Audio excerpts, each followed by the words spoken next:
In this video, we will learn about the ROC curve, which stands for Receiver Operating Characteristic Curve, and we will examine the coding file directly using iris data. The ROC curve, which stands for Receiver Operating Characteristic Curve, is used as a metric to evaluate artificial intelligence classification models.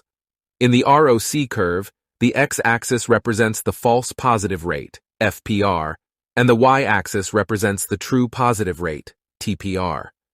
Therefore, through the ROC curve, we can observe how the true positive rate changes depending on the false positive rate.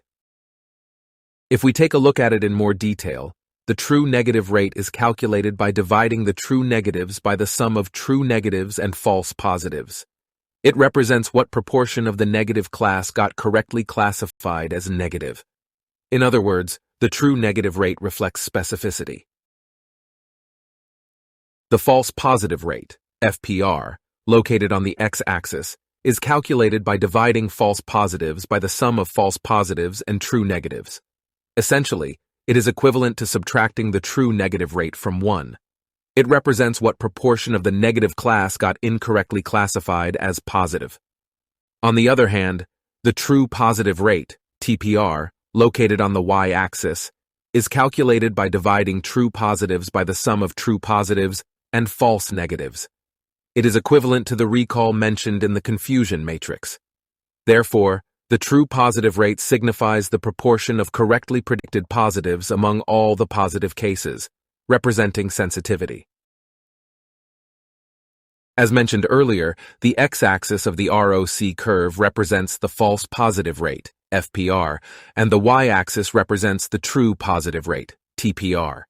The diagonal line connecting the origin and the point, 1, 1, on the ROC curve represents the scenario where the probability of correctly predicting positives and the probability of incorrectly predicting positives are both 50%, indicating random guessing.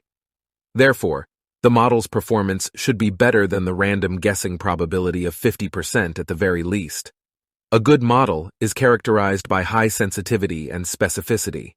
A high sensitivity means a high true positive rate, while a high specificity means a low false positive rate.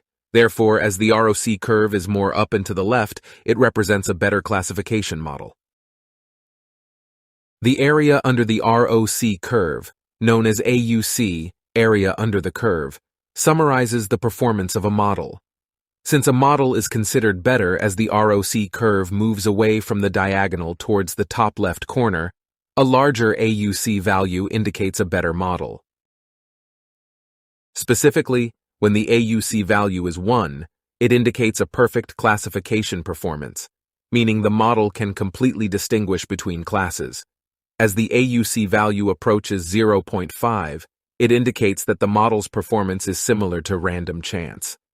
When the AUC value falls within the range of 0.5 to 1, for example, if the AUC is 0.75, it means there is a 75% chance of correctly distinguishing between positive and negative cases. Okay, here we will create a model using the support vector machine, SVM algorithm, to classify the iris dataset and implement the code to generate an ROC curve.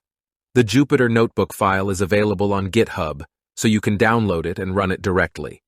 First, we need to import libraries such as NumPy, Pandas, TrainTestSplit, and SVC, just like in the previous support vector machine classification model. Additionally, we need to import several libraries for plotting the ROC curve. Next, we load the Excel dataset, assign X and Y variables, and split the data into training and testing datasets with an 80-20 ratio. Here, unlike before, the Y data is being processed through label_binarizer.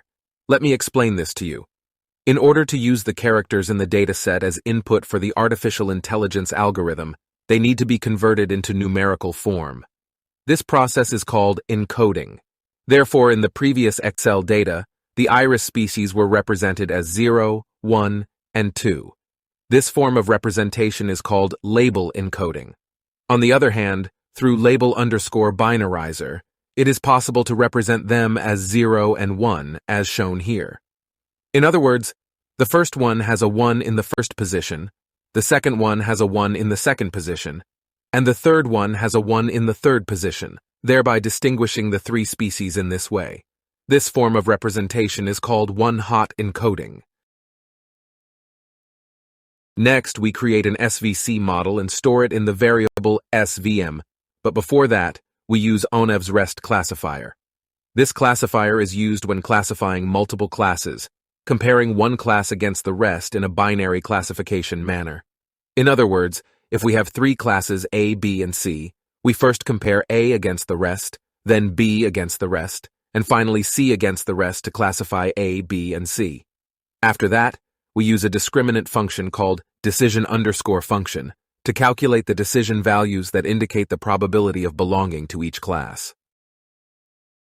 Then, we use the ROC_curve command to calculate the false positive rate and true positive rate values. Additionally, we use the AUC command to calculate the area under the curve, AUC. After that, we use the matplotlib library to plot the ROC curve.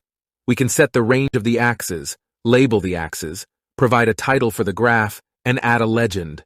Finally, the AUC value is displayed as the output.